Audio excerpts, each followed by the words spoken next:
শুরু করেছি তখন অগুন্তি দর্শক আগ্রহ প্রকাশ করেছেন, কেউ কেউ মন্তব্য করেছেন, কেউ কেউ আপনাকেও পরামর্শ দিয়েছেন মানে এই অনুষ্ঠানটি বর্জন করার বা কঠিন মুখে প্রশ্নের মুখে আপনাকে পড়তে হবে, সেই জন্য আপনি যাতে এই অনুষ্ঠানটিতে না আসেন। আপনি বর্জন করেননি, সেজন্য আমাদের ধন্যবাদ জানবেন। কিন্তু আপনার সঙ্গে যৌক্তিক আলোচনা করা যাবে তো? আমরা আপনাদের চিন্তা, দর্শন, রাজনীতি নিয়ে যা কিছু জানতে আমাদের আগ্রহ আছে, দর্শকদের আগ্রহ আছে, তা নিয়ে আমরা প্রশ্ন করতে পারবো। অবশ্যই অবশ্যই, ইনশাআল্লাহ। আপনাকে অনেক ধন্যবাদ। আমি প্রথমেই যে বিষয়টি আপনার সঙ্গে জানতে চাইবো যে আপনাদের সঙ্গে জামায়াতে ইসলামী রাজনৈতিক সমঝোতা, রাজনৈতিক ঐক্য, নির্বাচনী ঐক্য যখন দৃশ্যমান হতে চলেছে, তখন জামায়াতে ইসলামী নিয়ে আপনার 4-5 বছর আগের বক্তব্য সোশ্যাল মাধ্যমে বা ফেসবুকে ছড়িয়ে পড়েছে, যেখানে এমন বক্তব্য আছে ইসলাম ধ্বংস করতে জামায়াতই যথেষ্ট, ক্ষমতায় এলে জামায়াত তাদের আকীদা চাপিয়ে দিতে পারে।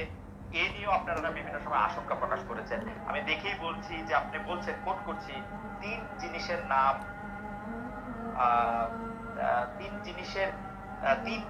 অর্থাৎ শিবির, বেয়াদব, তিন জিনিসের নাম শিবির, বেয়াদব, বেয়ামন এবং উচ্ছৃঙ্খল। এই তিন জিনিসের সমন্বয়ে শিবির হয়। এখন সমঝোতার সাথে আপনারা এই ধরনের পুরনো বক্তব্যগুলিকে প্রত্যাহার করে নেবেন? আসলে জামাত ইসলামের সাথে আপনাদের রাজনীতিটা কোন সুতায় গাঁথা হচ্ছে? যারা আলহামদুলিল্লাহ, অশেষ ধন্যবাদ, শুকরিয়া জ্ঞাপন করছি। প্রথমত আমাকে কেউ বর্জন করার জন্য বলে নেই যে আপনি এটা বর্জন করেন, আমার মেসেজ এরকম আমার কাছে আসেনি। তারপরে যে প্রশ্ন করেছেন যে আমাদের বক্তব্য জামাতের ব্যাপারে, সে ব্যাপারে কি এখনো আমরা সে অবস্থানে আসি না প্রত্যাখ্যান করছি, রোজাত করছি? দেখেন, জামাতও আমাদের ব্যাপারে অনেক বক্তব্য দিয়েছে। আহলে দেওবন্দের ব্যাপারে, আহলুস সুন্নাত ওয়াল জামাতের ব্যাপারে জামাতের অনেক বক্তব্য আছে। তাসাউফের ব্যাপারে জামাতের বক্তব্য আছে। জামাত সেই বক্তব্যর থেকে এক তিল পরিমাণ পিছপা হয়নি।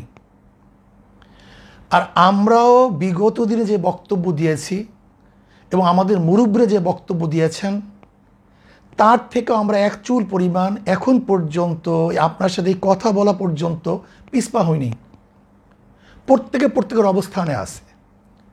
এখন প্রশ্ন করতে পারেন এই অবস্থানে থেকে আপনারা তাদের সাথে বক্তব্য কিভাবে দিচ্ছেন, এক স্টেজ আসছেন কিভাবে, প্রশ্ন এখানে।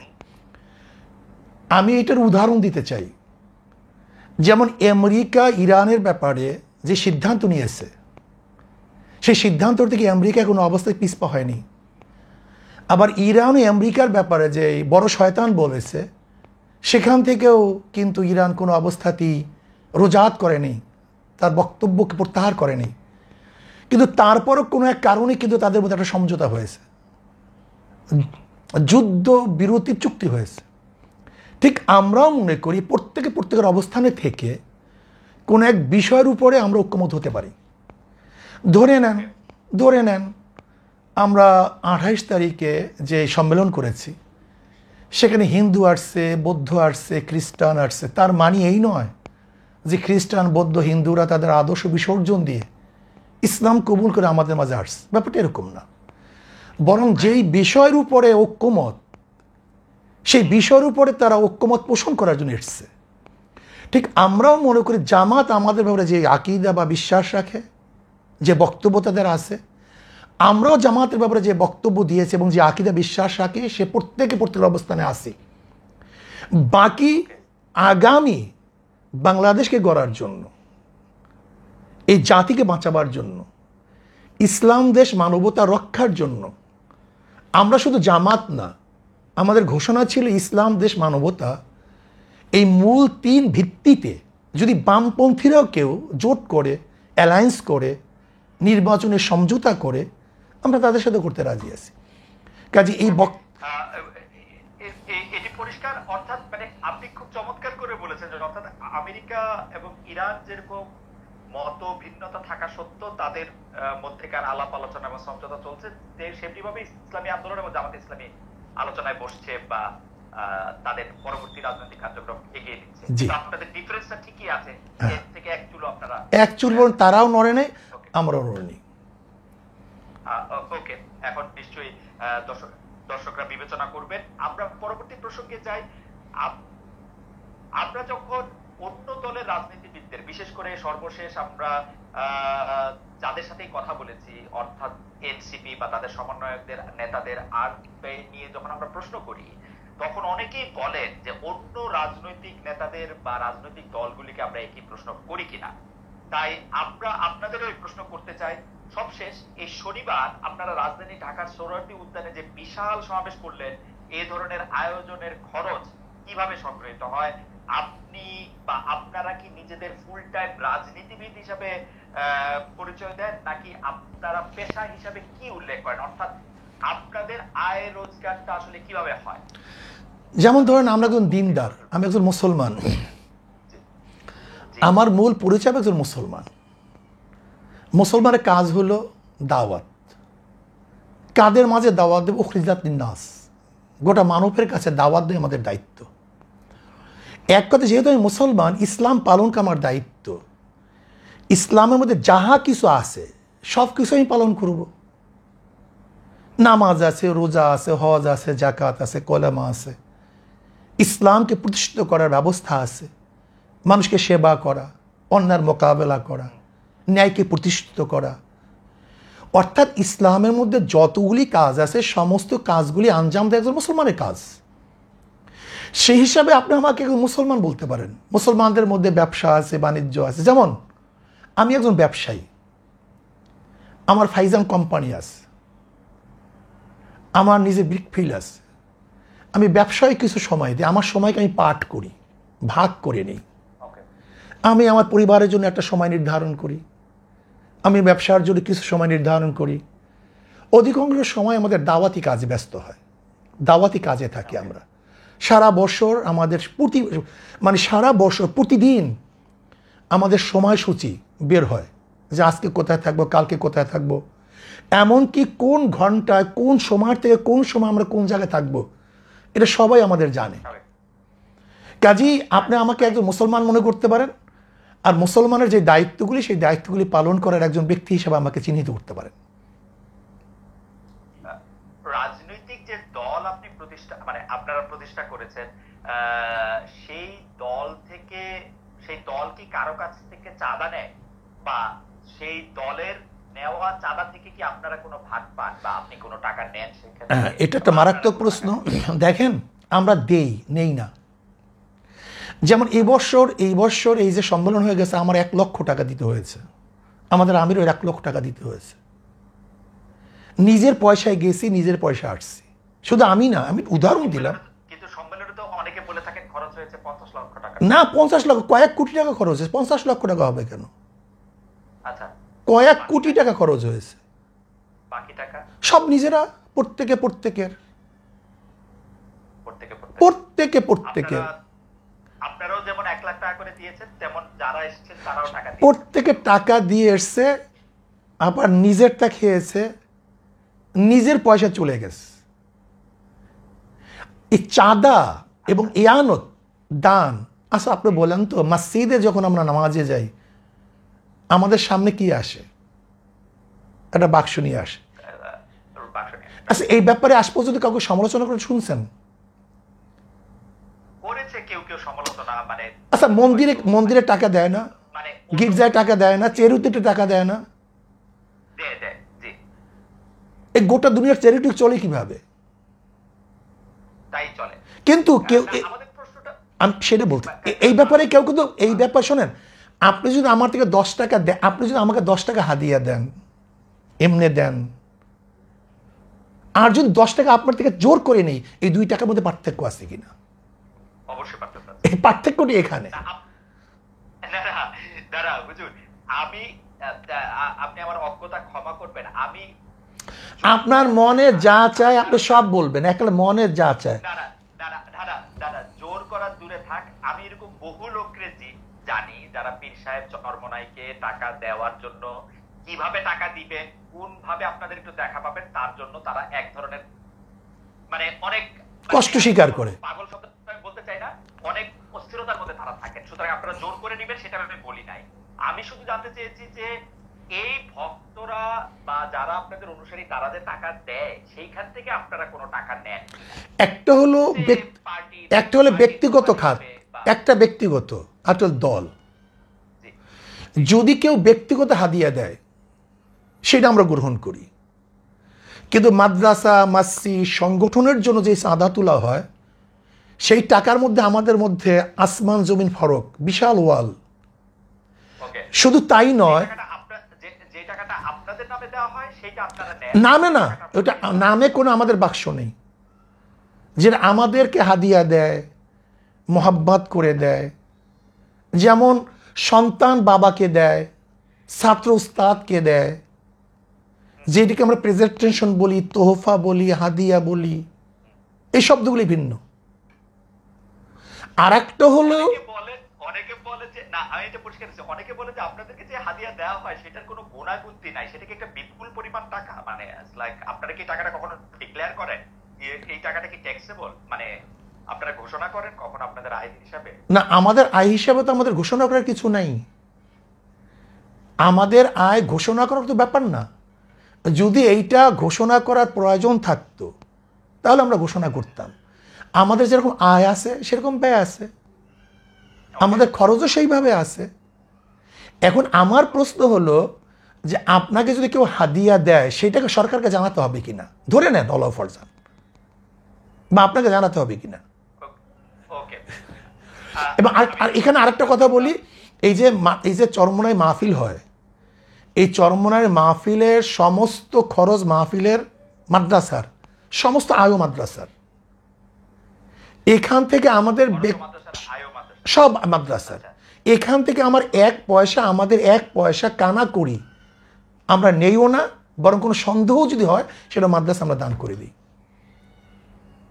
আচ্ছা, পরের প্রসঙ্গে আসি। 5 আগস্টের পট পরিবর্তনের পরে অনেকেই পরিবারতন্ত্রের বিরুদ্ধে সোচ্চার, কারণ তারা মনে করছেন ফ্যাসিবাদ কায়েমের পেছনে পরিবারতন্ত্রের ভূমিকা রয়েছে।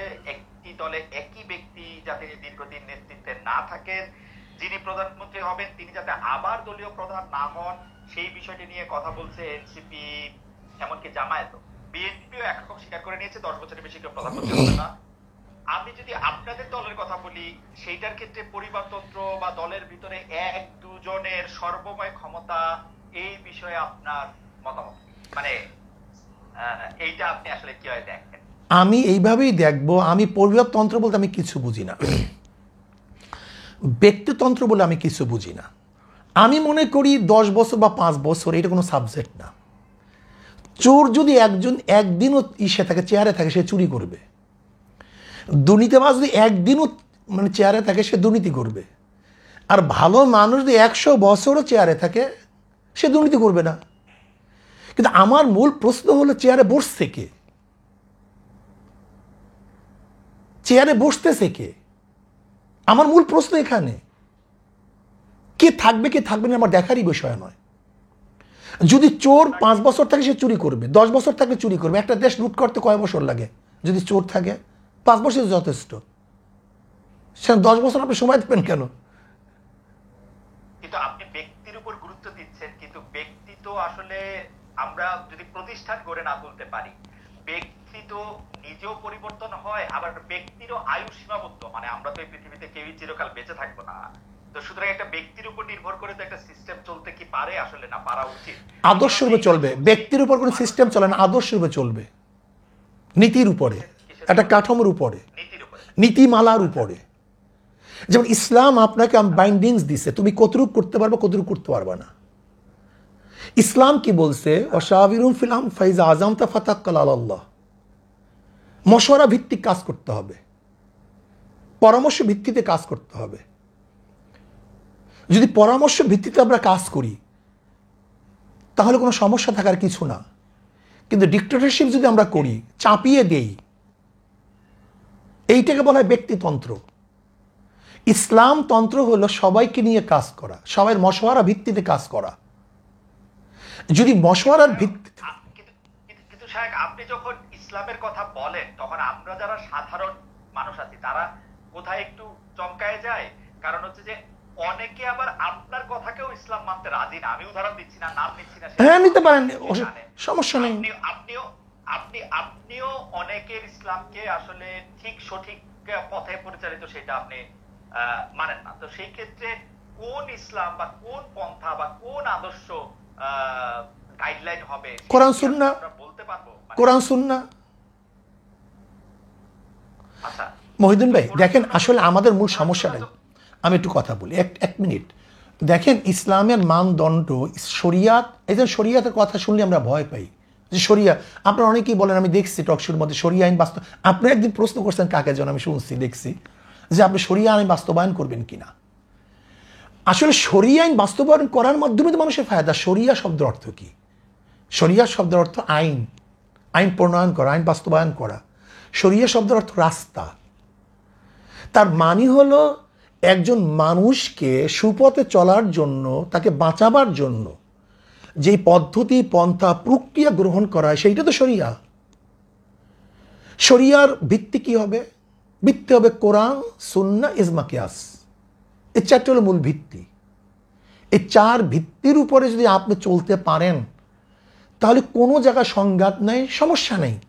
কিন্তু আমি যদি বলি, কিন্তু শায়েখ প্রবলেমটা কোথায় আমি আপনাকে বলি। প্রবলেমটা হচ্ছে আপনি যে কথা বলতেছেন সেই কথার সূত্র ধরে, সেই কোরআন, সুন্নাহ, ইজমা, কিয়াস কথা ধরে, ধরেন ইজমা কিয়াসের সূত্র ধরে আমাকে জামাতে ইসলামের একজন আলেম, জামাতে ইসলামের আকীদা বিশ্বাস করেন বা জামাতে ইসলামের রাজনীতি বিশ্বাস করেন এরকম আলেম বলছেন যে তিনি বা তারা যে ফতোয়াটা দিতেছেন, তারা যে পথটা দেখাচ্ছেন সেটাই পথ।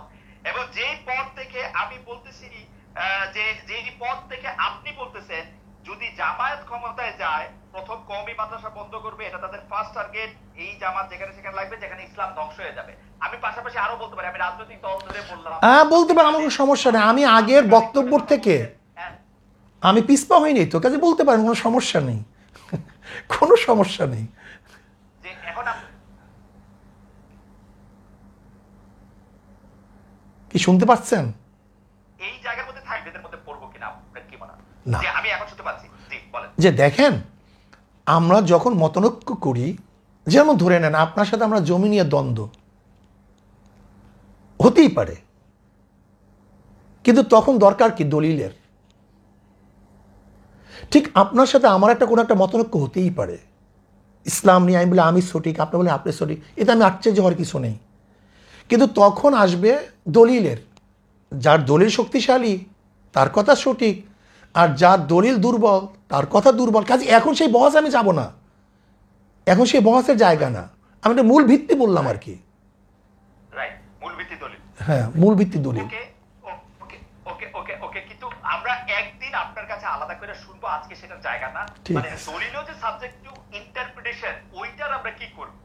ধরেন আপনার ইন্টারপ্রিটেশন আর আরেকজনের ইন্টারপ্রিটেশন একই দলিলের যে আলাদা হইতেছে, সেইটারও আমরা আসলে কি করব? এর জন্য যে যেটা মানবে, যে যেটা মানবে, যেমন কেউ যদি এস এ মানে আর আর এস মানে, সিএস মানে, তখন আমরা বলবো এখন বিএস হয়েছে, তুমি বিএস মানো। ওকে, সিএসআরএস এবং বিএসসি এর সুন্দর উদাহরণ দিয়েছেন। আমরা একটু পরবর্তী প্রসঙ্গে আসি। এনসিপি নেতা জনাব হাসনাত আব্দুল্লাহর আহ্বানে সাড়া দিয়ে আপনারা আওয়ামী লীগ নিষিদ্ধের আমলে মানে আন্দোলনে যমুনা ও শাহবাগে গিয়েছিলেন। সেখানে হাত পাকা হাতে অনেককে আমরা দেখেছি। সরকার আওয়ামী লীগের কার্যক্রম নিষিদ্ধ করেছে, কিন্তু এরপর থেকে সোশ্যাল মিডিয়ায় অনেকে আলোচনা করছেন, আমাদের ঘোষণায় অনেকে মন্তব্য করেছেন ইসলামী আন্দোলন বাংলাদেশ গত 15 বছরের সুবিধাভোগী, অর্থাৎ আপনারা গত 15 বছরের সুবিধা নিয়েছেন। বিএনপি জামাত বর্জন করেছে, এমন কিছু স্থানীয় নির্বাচনে আপনারা অংশ নিয়েছেন। আপনাদের অনুষ্ঠানে সাবেক তথ্যমন্ত্রী, যাকে আসলে নানা মানে পররাষ্ট্রমন্ত্রীও বটে, যাকে নানা অভিধায় অভিহিত করা হয়, সেই ডক্টর হাসান মাহমুদের মতো প্রভাবশালী বিতর্কিত আওয়ামী লীগ নেতার পুরনো ভিডিও এখনো আমরা দেখতে পাচ্ছি, যেখানে তারা আপনাদের সঙ্গে বসে আছেন। কেউ কেউ এমন মন্তব্য করছেন যখন যারা ক্ষমতায় থাকে আপনারা তাদের সঙ্গে তাল মিলিয়ে চলেন। বরং এইটা ভুল বলছেন, যখন যারা ক্ষমতায় থাকে ইসলামী আন্দোলন তাদের সমস্ত সমস্যাগুলি, দুর্নীতিগুলি তুলে ধরে, এটা বলতে পারেন। আপনি কি দেখেছেন সেখানে শুধু হাসান মাহমুদকে, সেখানে কি বুলু সাহেবকে দেখেন নাই আমার পাশে? তা সেটা বললেন না কেন? আমরা আমার স্বরাষ্ট্রমন্ত্রী সাহেবের স্বরাষ্ট্র সচিবের সাথে বলুন। আপনি বলেন, আপনি শেষ করেন। হ্যাঁ, আমি শেষ করি। হ্যাঁ, আপনার হাসান মাহমুদ সাহেবের সাথে আমার বক্তৃতা এসে মানে আমাদেরকে বসতে দেখছেন, কিন্তু তার পরে পরে আমি যখন বক্তব্য দিয়েছি তখন যে এই বক্তব্য দিয়েছিলাম সেটা তো তুলে ধরলেন না ওই একই স্টেজে। আপনি দেখুন সেই বক্তব্য, যে আপনারা বিএনপি বলছেন আমরা এইটা এইটা করছি, আওয়ামী লীগ বলছেন আমরা এইটা এইটা করছি, কিন্তু কে কত দুর্নীতি করছে সেটা তো বললেন না। ওই স্টেজে বক্তৃতা দিয়েছি, আপনি শোনেন সেই বক্তৃতা। সেই বক্তৃতা আমি বললাম সবাই আপনার বলছে এইটা করছে। কিন্তু কিন্তু কিন্তু কিন্তু কিন্তু কিন্তু সাহেব, ওই বক্তব্য অনেক বেশি সুগার কোটেড, নাম্বার 1। নাম্বার 2 হচ্ছে আপনি বঙ্গবন্ধুকে নিয়ে, শেখ হাসিনাকে নিয়ে, শেখ হাসিনা যখন প্রধানমন্ত্রী ছিলেন সেই সময় যে বক্তৃতা করেছেন, এখন কি সেটা রিপিট করতে পারবেন বা রিপিট আপনি করতেছেন? শেখ হাসিনাকে নিয়ে আমি কোনো তারিফমূলক কোনোদিন বক্তৃতা করিনি। শেখ হাসিনাকে নিয়ে কোনোদিন প্রশংসামূলক আমি বক্তৃতা করিনি। বঙ্গবন্ধুকে নিয়ে, শেখ সাহেবকে নিয়ে কেন বক্তৃতা করেছি, এর কারণটা কি? এটা কি এখন করবেন কিনা? 100 বার শোনেন কেন করব সেটা আমি বলি। আমি বললাম না আমি কোনো জিনিস রোজাত করি নাই, তো কোনো জিনিস রোজাত করি নাই। ওকে, যখন শেখ সাহেবের মূর্তি টানানো হয়েছিল তখন আমি কি বক্তৃতা করেছিলাম, যে 72 বছর পরে যদি লেনিনের মূর্তি ক্যারেন দিয়ে তুলে সাগরে ফেলে দেয় তাহলে আজকে হোক কালকে হোক এই বুড়িগঙ্গা এই মূর্তিকে ফালানো হবে। এই বক্তৃতা আমার, আমি শুনছি না, আমি জানি না, এবং সেইটা দেখছি। ওকে, শেখ সাহেবের নিয়ে যে বক্তৃতা করেছিলাম এটা কি বলতে চেয়েছি, দেখেন শেখ সাহেবের পরিবার কিন্তু এদেশে আসছে ইসলাম প্রচার করার জন্য। আমার মূল উদ্দেশ্যটা কি ছিল, শেখ সাহেব প্রথম কেন অ্যারেস্ট হয়েছিলেন, হিন্দুদের মাধ্যমে তিনি অ্যারেস্ট হয়েছিলেন মুসলমানদেরকে বাঁচাবার জন্য। আমি কি বলেছিলাম, শেখ সাহেব প্রথম কি রাজনীতি শুরু করেছেন, মুসলিম লীগ পাকিস্তানের পক্ষে রাজনীতি শুরু করেছিলেন। শেখ সাহেব তিনি এইটা করছেন সেইটা করছেন এটা বলছিলাম কেন, নাস্তিকরা শেখ সাহেবকে ধর্মনিরপেক্ষবাদ নাস্তিকপন্থী বানাবার চেষ্টা করছিল। আমি আওয়ামী লীগকে তখন স্মরণ করে দিতে চাই, মূল ভুলবেন না, এদের পরিবার ছিল ইসলামের দাওয়াতের, কিন্তু সেখান থেকে ভেগে যদি তারা নাস্তিকতাবাদ ধর্মনিরপেক্ষবাদ চাপিয়ে দেয় তার মানে যে নিজের সাথে সে আত্মঘাতী করছে। ওই সময় শেখ হাসিনাকেও আপনি তারিফ করেছিলেন ওই একই বক্তব্যে। নো, আপনি একই লাইনে আমি দেখাতে পারবো না। বলেছিলেন যে শেখ হাসিনাও সেই বাবারই উত্তরাধিকারী। হ্যাঁ সেটা বললাম তো, হ্যাঁ সেইটা হ্যাঁ করে তো বলছি, সেটাই তো বলছি। তিনিও একই রকম ভালো মুসলমান। না না হ্যাঁ এইটা বলিনি, এইটা বলিনি, আমি বলছি সেই পরিবারের, আমি তার পরিবারকে ইঙ্গিত করে তাকে সজাগ করতে চেয়েছি যে আপনার বাবা দাদা এদিকে যে মুসলমান তারা পীর ছিলেন, তারা দাওয়াত দিয়ে এসছেন, কাজে আপনি ইসলামের খেলাফ ইসলামের বিরোধী কোনো কাজ করতে পারেন না। যেরকম কোনো ছেলেকে কেউ যদি সতর্ক করায় তখন তার বাপ দাদার কথা বলে, তোমার বাবা এরকম ছিল দাদা এরকম ছিল, কাজে তুমি এই কাজ করতে পারো না। আমার এইটি উদ্দেশ্য ছিল। কিন্তু কিন্তু সাহেব, আপনি correct me if I am রং, আপনি কি ওই সময় সাবেক প্রধানমন্ত্রী সরকারের, শেখ হাসিনার বা শেখ হাসিনা সরকারের এই 3টা খারাপ নির্বাচন, সীমাহীন দুর্নীতি, এগুলি নিয়ে আসলে কোনো এরকম একটা অবস্থান নিয়েছিলেন যেটা আপনার শক্তি দিয়ে আপনি আসলে? এমন কোনো বক্তব্য নাই, এমন কোনো বক্তব্য নাই যেই বক্তব্যে শেখ হাসিনার এবং তার 14 গোষ্ঠীর এই মন্ত্রী পরিষদের আওয়ামী লীগের দুর্নীতি তুলে ধরি নাই, এমন কোনো বক্তব্য আমার ছিল না।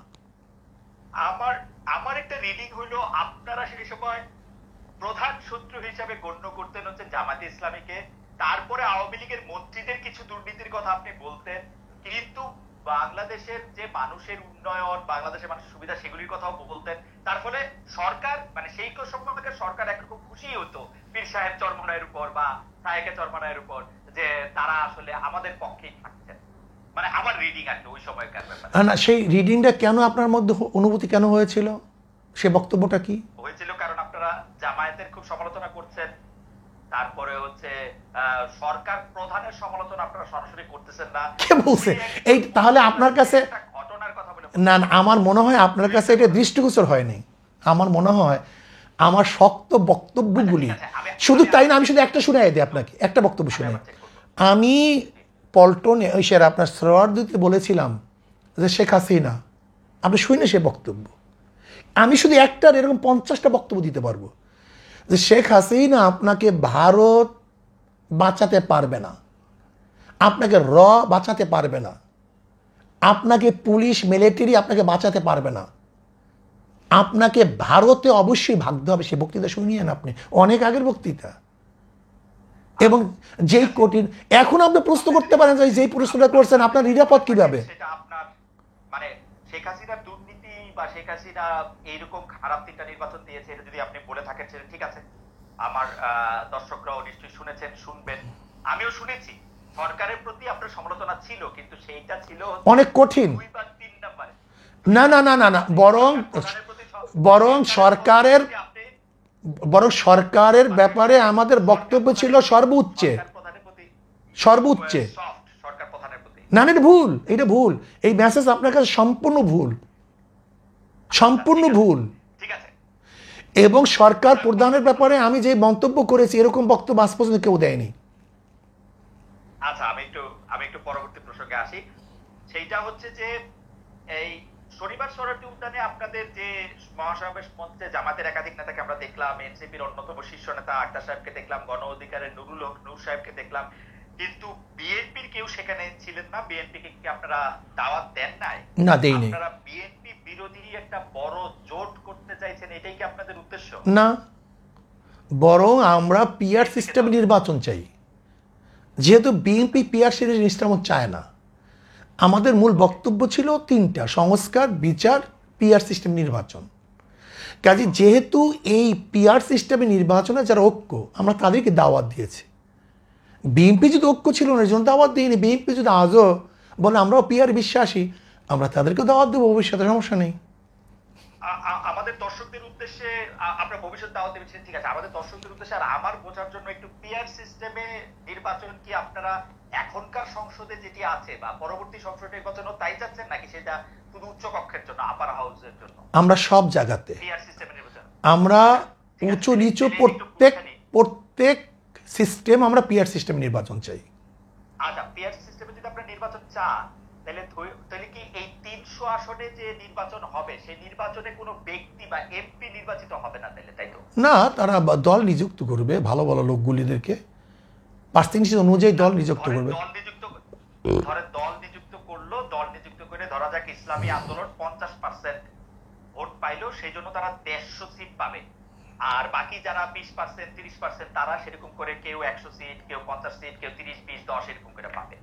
আপনি যে 150 সিটে জিতলেন বা 150 সিটে জিতবেন পিআর পদ্ধতিতে, সেইখানে তো আপনি বাছাই করবেন কোন কোন সংসদীয় আসনে আপনার লোক দিবেন, তাই তো?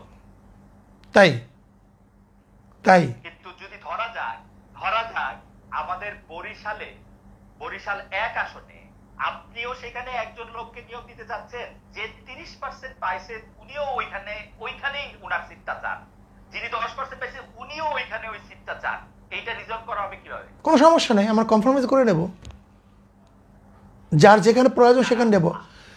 এখানে দেখেন আমাদের মূল বাধাটা, আমি এটা ছাড়াই দিই তাহলে ব্যাপারটা বুঝবেন। আসলে পিআর সিস্টেমে নির্বাচনে কোন সিটে কোন প্রার্থী, এইটা বহুত বড় কথা না। পিআর সিস্টেম নির্বাচনের সংসদ যারা সদস্য হবেন তাদের মূল দায়িত্ব থাকবে সংসদে কাজ করা, আইন প্রণয়ন করা, আইনকে বাস্তবায়ন করা। তার মানে ধরে আর আমাদের যে স্থানীয় যে সরকারগুলি থাকবে সেটাকে এস্টাবলিশ করা। আমরা উন্নয়নের ব্যাপারটা নেব স্থানীয় সরকার থেকে। আর স্থানীয় সরকার কাজ করতেছে কিনা, কোন আইনের পদ্ধতিতে, প্রক্রিয়ায় দেশ ভালো চলবে, জবাবদিহিতামূলক হবে, এদের কাজই থাকবে মূল হলো আইন প্রণয়ন করা, আইন বাস্তবায়ন করা।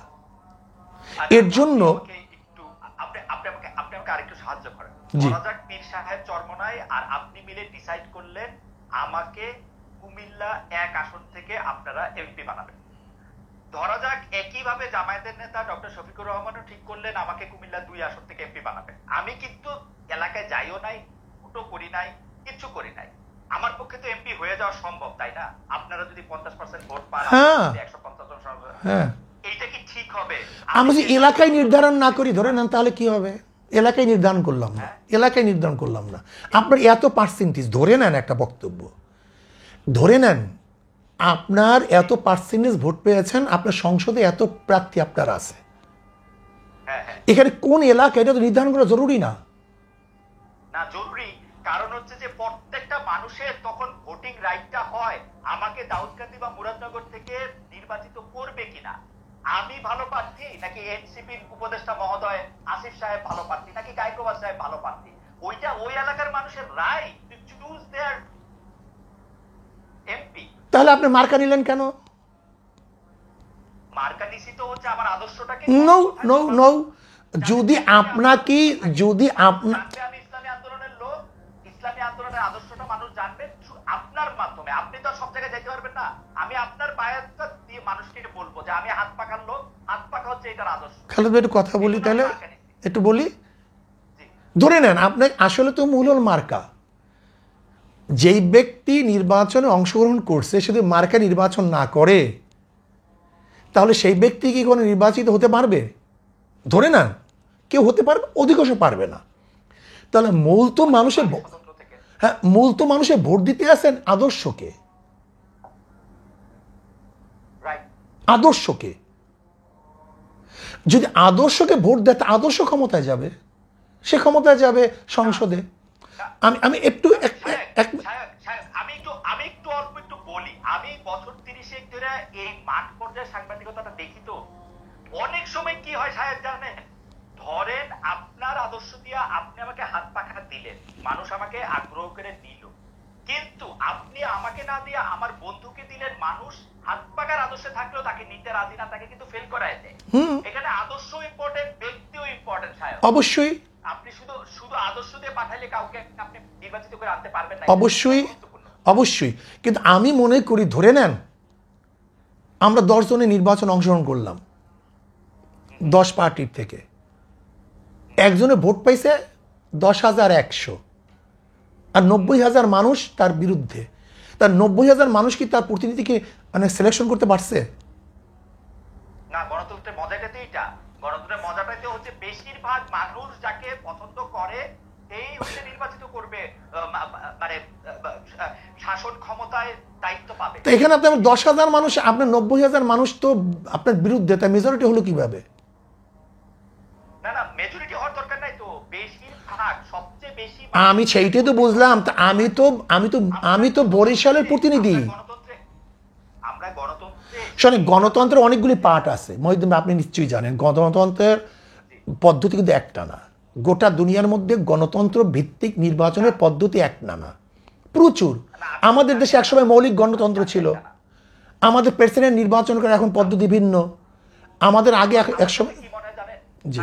আমার কাছে কি মনে হয় জানেন, আপনি আমাকে কারেক্ট করে ইফ আই এম রং, আমার কাছে মনে হয় যে আপনারা তড়িঘড়ি করে এই পিআর সিস্টেমের কথা বলতেছেন, পিআর সিস্টেমটার ভালো মন্দ বিবেচনা না করে, সম্ভাব্যতা বিচার না করে আপনারা পিআর সিস্টেমটা করার সময় এইটাও ভুলে গেছেন যে একটা 300টা আসনে আপনার 300টা ব্যক্তি গুরুত্বপূর্ণ। আপনি মনে করতেছেন শুধু মার্কাটা পাস করে আসলেই হবে, এরপর আপনি টেবিলে বসে 10টা লোককে আপনার ইচ্ছা মতো নিয়োগ দিবেন। লেট মি ফিনিশ, আমাকে একটু কথা বলতে দেন। জি যে দেখেন, যদি আমি বর্তমান প্রচলিত নির্বাচনের কথা বলি সেখানেও কিন্তু মেরিট ডিমেরিট আছে। আপনার পিআর সিস্টেমে নির্বাচনে মেরিট ডিমেরিট অবশ্যই আছে, কিন্তু আমরা দেখব মেরিট ডিমেরিটের মধ্যে কোনটার গ্রহণযোগ্যতা বেশি, কোনটার গ্রহণযোগ্যতা কম, কোনটা শক্তিশালী, কোনটা দুর্বল। আমার একটা ছোট্ট আবেদন, আমি জানি যে হুজুর আপনি অনেক লজিক্যাল লোক, আপনার সাথে আমি মানে তর্ক করার না, আমি দৃশ্যটা ক্ষমা করবেন, না না না, কিন্তু আপনি একটু দেখেন যে এটার মধ্যে অনেকগুলি প্র্যাকটিক্যাল প্রবলেম আছে, সেজন্য আমি বলছি আমার কিছু আসে জানা, আমি খুব ভালো করে জানি আপনি আমাকে এমপি নমিনেশন দিবেন না। কেন দেব না, কেন দেব না, কেন সমস্যা কি? আপনাকে আমি মন্ত্রী বানাতে কোনো সমস্যা নেই তো। আমার যে অনেক মানে যোগ্য লোক আছে তাদেরই দিয়ে, কিন্তু আপনি এটা দেখেন পরীক্ষা করে যে এটার মধ্যে আসলেই ঝামেলা। তবে আমি একটু কথা বলি, পিআর সিস্টেমে নির্বাচনের দাবিটা কিন্তু আমরা এই গত 28 তারিখ করি নাই। পিআর সিস্টেম নির্বাচনের দাবিটা কিন্তু আমরা 2008 থেকে শুরু করেছি। আর দেখেন, আপনি এবং আমি যেটা তর্ক করতেছি পিআর সিস্টেম নির্বাচনে করা স্বাভাবিক, এটা প্রত্যেকের মত ভিন্ন থাকতেই পারে, এতে আমি কোনো আপসেট না। প্রত্যেকের মত ভিন্ন থাকতে পারে, বরং মত ভিন্ন থাকার মধ্যেই তো মজা। কিন্তু আমি একটা কথা মনে করি, 170টা দেশের মধ্যে 91টা দেশে পিআর সিস্টেমে নির্বাচন হয়। দেখেন আমাদের দেশের প্রেক্ষাপট কি, এখানে নমিনেশন বাণিজ্য হয়, এখানে চোর ডাকাত বদমাশরা সে নির্বাচিত হয়, এখানে আমরা নির্বাচনে ইনভেস্ট করি, ব্যবসা করি। না হুজুর, আমি আপনার সাথে একদম একমত, কিন্তু আপনি একটু পরীক্ষা করে দেখবেন এই 170টা দেশের মধ্যে যে 91টা দেশে পিআর সিস্টেমে ইলেকশন হয়, সে তারা পিআর সিস্টেমে ইলেক্টেড বডিটা পার্লামেন্টারি প্রসেসের কিনা তা হয়তো না প্রেসিডেন্টের ক্ষেত্রে। যেমন আমি জার্মানির কথা বলি, জার্মানির পিআর সিস্টেম কিন্তু পিআর সিস্টেম হলো এটা অসম্ভব জটিল। আমি একদিন আপনার সাথে এটা নিয়ে আলোচনা, আমি তো বললাম এক এক দেশে এক এক রকমের। ফ্রান্সের পিআর সিস্টেমটা কিরকম সেইটা আলাদা একটা জটিল, সেটা লাগাতার এরকম বললেই হবে না যে এটা পিআর সিস্টেম। না, আমি আমাদের অনেকগুলি প্রসঙ্গ রয়েছে। না বলেন খালিদ ভাই, আমি তো এর জন্যই বলেছি যে ডেমোক্রেসির পদ্ধতিটা কিন্তু গোটা দুনিয়ার মধ্যে এক না, আমি সেইটাই বলেছি আপনাকে, এক না। আমার শুধু আবেদন আপনি নিজে, আমার আবেদন আপনার কাছে, কারণ আপনাকে তো সবসময় পাবো না, আপনি নিজে যে পিআর সিস্টেমের কথা আপনি বলছেন সেটা একটু পরীক্ষা করে দেখেন। আমার আর কোনো আবেদন নাই। এটা পরীক্ষায় আমি ভালো মনে করছি দেখে তো বক্তৃতা করেছি। আচ্ছা, পরীক্ষা আপনি অলরেডি করে ফেলছেন? হ্যাঁ, পরীক্ষা করেছি। না না, মানে আমরা আসছি পরবর্তী প্রশ্নে। জি জি, সেটি হচ্ছে যে আমরা দর্শকদের কাছে জানতে চেয়েছিলাম যে সংস্কার ছাড়া জাতীয় নির্বাচন হলে তা বর্জন করতে পারে এনসিপি, বলছেন দলটির সদস্য সচিব আক্তার হোসেন। দর্শক এই অবস্থানকে আপনারা, প্রিয় দর্শক, এই অবস্থানকে আপনারা সমর্থন করেন কিনা? শতকরা 77% দর্শক এই অবস্থানকে সমর্থন করছেন, শতকরা 23% দর্শক এই অবস্থানকে সমর্থন করছেন না, 54,000 দর্শক এখানে ভোট দিয়েছেন। আমরা শাহেকে একটু মানে কি কোন ব্যাপারটা, প্রশ্নটা আবার একটু আমি অন্য মস্তক ছিলাম। প্রশ্ন করি না, আমি শুধু জরিপটা পড়ে শুনিয়েছি। ও আচ্ছা আচ্ছা আচ্ছা, বর্জন সংস্কার ছাড়া হলে 77% মনে করছে যে হ্যাঁ আক্তার সাহেবের কথা ঠিক, 23% মনে করছেন ঠিক না, 54,000 ভোট দিয়েছেন। আমি প্রশ্নটা করি, প্রশ্নটা হচ্ছে শাহেকে চরমনাই, আমাদের প্রশ্ন হচ্ছে গত জানুয়ারি মাসে জামায়াতের আমির যখন আপনাদের আমিরের সঙ্গে দেখা করেছেন, আপনিও সেখানে উপস্থিত ছিলেন, এর কয়েকদিনের মধ্যে বিএনপির মহাসচিব মির্জা ফখরুল ইসলাম আলমগীরও আপনাদের সঙ্গে দেখা করেছেন। তখন আপনাদের সঙ্গে বিএনপি মোটের উপর 10টি বিষয়ে একমত হয়েছিল, এমন প্রতিবেদন আমরা পত্রপত্রিকায় দেখেছি, কিছুটা আপনাদের মুখে বা বিএনপির মুখেও শুনেছি। এর মধ্যে ছিল ফেসিবাদ বিরোধী শক্তিগুলি একে অপরের বিরুদ্ধে আঘাত করে কথা বলবে না। কিন্তু আপনার সাম্প্রতিক অনেক বক্তব্যে বিএনপির কঠোর সমালোচনা, মানে নিন্দা মন্দ আমরা দেখতে পাচ্ছি। বিএনপির বিরুদ্ধে চাঁদাবাজির অভিযোগ আনছেন। আমি কিন্তু বিএনপির বিরুদ্ধে চাঁদাবাজির অভিযোগে সাফাই গাইছি না, আমি বলছি আপনি অভিযোগ আনছেন, মানে বিএনপি চাঁদাবাজি করতেও পারে। বিএনপির দলীয় কোন্দল নিয়ে আপনি খোঁচা দিচ্ছেন। আপনি বলছেন বিএনপির হাতে দেশ নিরাপদ নয়, জিয়াউর রহমানের আদর্শ দেশের মানুষ দেখতে চায় না, আপনি এটাও বলেছেন। বিএনপির প্রতি আপনারা হঠাৎ ক্ষিপ্ত হলেন কেন? না দেখেন, বিএনপির উপরে আমি ক্ষিপ্ত হইনি, জনগণ ক্ষিপ্ত হয়েছে। আমি যেহেতু জনগণের মুখপাত্র হিসেবে সেটা ব্যক্ত করি। দেখেন আসলে মূল প্রবলেমটা কোথায়, আমরা একই সাথে আন্দোলন করেছিলাম দেশকে গড়ার জন্য, মানুষকে শান্তি দেওয়ার জন্য, মুক্তি দেওয়ার জন্য। জিয়াউর রহমান সাহেব আদর্শ নিয়ে তারা বক্তব্য দেয়, জিয়াউর রহমান সাহেব এই ছিলেন সেই ছিলেন। এই সেদিনকে একজন বক্তব্য শুনলাম, আমি বলেছি জিয়াউর রহমান সাহেবের আদর্শ নিয়ে বক্তৃতা দেন আর আপনারা যদি এই কাজ করেন তাহলে জিয়াউর রহমানের আদর্শ কেউ মানবে? কথা ঠিক না? আমরা খুনের বিরুদ্ধে আন্দোলন করেছি, আপনারা নিজেরা যদি খুন করেন তাহলে আপনাদের বক্তব্য কেউ শুনবে?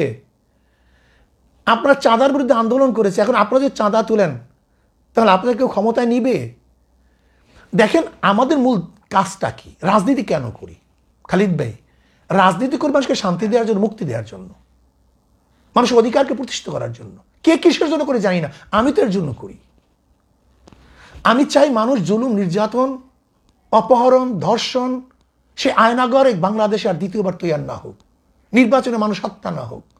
আমার মা, আজকে আপনি খবর দেন, আজকে চাঁদা না দেওয়ার কারণে স্বামীকে বেধড়ক ভাবে মেরে তার সামনে তার স্ত্রীকে ধর্ষণ করেছে, আজকের খবর, বিএনপির লোকজন করেছে, আজকের খবর দেখেন আপনি। এখন আপনি কি বলবেন বলেন? না, এটা তো বিএনপির লোকজন বলতে এটা তো আর বিএনপির দলীয় অবস্থা নিশ্চয়ই না। আজকে যদি আপনার চরমনাইয়ের এত ভক্ত, এর মধ্যে কেউ একজন যদি কোন একটা দুষ্কর্মে নিয়োজিত হন, সেটার জন্য তার মুফতি সৈয়দ ফজলুল করিমকে আসলে, কিন্তু বলবেন তো চরমনাই ভক্তরা করছে, এটা তো ফেরানো যাবে না। চরমনাই ওলারা করছে, এটা তো ফেরানো যাবে না। চরমনাইরা করছে নাম্বার দুই খালিদ ভাই, এখানে আমি একটা কনসেপ্টটা আমি ক্লিয়ার না করলে হবে না। কনসেপ্ট একেবারে ক্লিয়ার করতে হবে। আমাকে একজন বলেছেন যে হুজুর তারা তো এরকম করতেছে, এইটা করতেছে, তারা প্রতিবাদ করতেছে, শাস্তি দিতে আছে। আমি বললাম দেখো, কয়লার কোন অংশ তুমি পরিষ্কার করলে সে পরিষ্কার হবে? তাদের সিস্টেমটাই তো চাঁদাবাজি। তাদের সিস্টেম, এই যেমন ধরে না কুষ্টিয়াতে তাদের কে নেতা নির্বাচিত হবে সেটার জন্য তারা ভোটাভুটি করছে, সেই ভোট স্বচ্ছ হয়েছে? দেখেন অভিযোগ। আমার প্রশ্ন হলো, এই রাজনীতি করি দেশকে মুক্তি করার জন্য, কিন্তু আমার এই কথাগুলি এখন বর্তমান মানুষ বুঝবে না। আপনিও হয়তো বুঝবেন কিনা আমি জানি না, কারণ আমরা অভ্যস্ত না। আমার এই নীতিবাক্য কেউ শুনবে না। শায়ক, আপনার কথা কিন্তু শত শত লোকে শুনে, কোটি কোটি লোকে শুনে, এবং শুনে যে আমি মাঝে মাঝে চমৎকৃত হই যে আপনি এইভাবে কথা কিভাবে বলেন। তারপরেও মানে আমার একটু কৌতূহল, আমি আপনাকে দুইটা আপনার মনে যা আছে আপনি বলতে পারেন, আপনি মনে যা চায় বলেন। আপনার উদ্ধৃতি দাদা, আপনার উদ্ধৃতি শোনায়, আপনার উদ্ধৃতিগুলি মজার বেশি। আপনি বলতেছেন জামায়াত লাগছে আলিয়া মাদ্রাসার মধ্যে, আলিয়া শেষ। জামায়াত লাগছে ইত্তেহাদুল উম্মার মধ্যে, সেটাও শেষ। জামায়াত লাগছে বিএনপির মধ্যে, বিএনপি শেষ। জামায়াতের বিষ যেখানে লাগবে সেটা ধ্বংস হয়ে যাবে। আরেকটাতে আপনি বলতেছেন কোন দেশ যদি কমিউনিস্টরা দখল করে নেয় সেখানেও একদিন ইসলাম আসতে পারে, কিন্তু আল্লাহ করুক কোন দেশ যদি আল্লাহ না করুক হবে মনে হয়, আল্লাহ না করুক, যদি জামায়াত দখল করে ফেলে কিয়ামতের আগ পর্যন্ত আর কোনোদিন ইসলাম আসবে না। আপনি এরকম বলতেছেন এবং আপনার বলার মধ্যে এক ধরনের কনভিকশন থাকে, যুক্তি থাকে, শক্তি থাকে। তারপরেও আপনি সবার সঙ্গে আপনি বসতে পারতেছেন, সবার সঙ্গে আপনার এক ধরনের ভালো সম্পর্ক থাকতেছে। এইটার মানে হিসাবটা কি? মানে ওই যে আপনি কি এটা মন থেকে বলেন না নাকি? একেবারে মন থেকে বলি। আমি তো মন থেকেই বলি, এবং এটা আমার বিশ্বাস। কিন্তু এই কথাগুলি হলো আদর্শ এবং নীতি। তাদের আদর্শ এবং নীতি যদি বাস্তবায়ন হয়, তাদের আকীদা বাস্তবায়ন হয়। কিন্তু আমরা বলতে চাই যে আমরা কোনো এক জায়গায় যে ঐক্যতা, যেমন আমি উদাহরণ দিয়েছি, এই ব্যাপারগুলি তো আপনাকে আগেই বলেছি। যেরকম ধরে নেন হিন্দু, বৌদ্ধ, খ্রিস্টানরা আমাদের স্টেজে আসছে, তার মানে তার নীতি আদর্শ বিসর্জন দিয়ে নয়, কোনো এক জায়গায় ঐক্যমত হয়েছি। আমি কিন্তু আমার কোনো বক্তৃতার থেকে এখন পর্যন্ত এক চুল পরিমাণ নড়ি নেই, কিন্তু আমি তো এই কথা আগেই বলেছি। এবং এই কথা যদি আপনি বলেন যে আপনি অমুক করে, হ্যাঁ, যদি জামাতের অবস্থান থেকে জামাতের ব্যাপারে আমরা যেই ব্যাপারে তাদের উপর অভিযোগগুলো আমাদের মুরব্বীরা করেছেন, তার থেকে যদি ফেরত আসে, আমি সাথে সাথে আমার বক্তব্যকে রোজাত করব যে আমি আমার বক্তব্য থেকে ফিসে উঠছি। না, তারা যদি তাদের জায়গা থেকে ফেরত আসে তাহলে তো আপনার বক্তব্য থেকে আপনি ফেরত আসবেন কেন? আপনার বক্তব্য তো তখন আরো প্রতিষ্ঠিত হইল যে আপনি যেটা রোগ। মানুষ ভুল করতে পারে ভাই, আমিও ভুল করতে পারি খালিদ ভাই। সেই রোগ থেকে তারা মুক্তি। আমি কিন্তু অন্য মানুষ। শোনেন খালিদ ভাই, আমি কি চাই জানেন? আমার আব্বাজান আমাদের কি শিক্ষা দিয়েছেন? আব্বাজান স্পষ্ট লক্ষ লক্ষ মানুষের সামনে বলতেন, আমার কোনো যদি ভুল হয় তোমরা ধরিয়ে দিবা। যদি আমার ভুল ধরিয়ে দেওয়ার পর আমি না শোধরাই, তাহলে মনে হয় আমি গুমরাহ হয়ে গেছি। আমার থেকে চলে যাওয়া তোমাদের জন্য অজীব হয়ে যাবে। ভাই, আমরা আমাদের দোষকে লুকাতে চাই না তো। আপনি আমার দোষ বলতে পারেন, আমার দোষ বললে আমি মাপ চাবো, এতে কোনো আশ্চর্যের কিছু নেই তো। কারণ নবী আলাইহিস সালাতু বলেছেন কুল্লুকুম খাত্তাউন, তোমরা সবাই গুনাহগার, আমরা ভুল করতে পারি। আচ্ছা, দোষের কথা, আপনার দোষ ধরার যোগ্যতা আমার নাই। কেন? সবারই থাকতে পারে, অসম্ভব কিছু না। আমি একটু পিয়ার জাস্ট একটা লাইন বলতে চাই। অনেকে বলে থাকেন মানে দুইটা অভিযোগ। একটা অভিযোগ হচ্ছে, যেহেতু আপনারা এমনিতে যদি স্বাভাবিকভাবে জাতীয় সংসদ নির্বাচনে আপনারা অংশগ্রহণ করেন বর্তমান ব্যবস্থায়, তাইলে যেটা দেখা যাবে যে আপনারা আসলে কোনো আসনে জিতবেন না।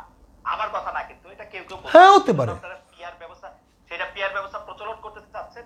আর দুই হচ্ছে, আপনারা এই সম্মেলনের মধ্যে একটা অনুঘটক বা মধ্যবর্তী প্রক্রিয়া করে মহাসমাবেশ করে সবগুলি দলকে একসাথে নিতে চাচ্ছেন। কারণ হচ্ছে আপনারা আসলে বিএনপির সাথে এক ধরনের বার্গেনিং পয়েন্টে যেতে চান।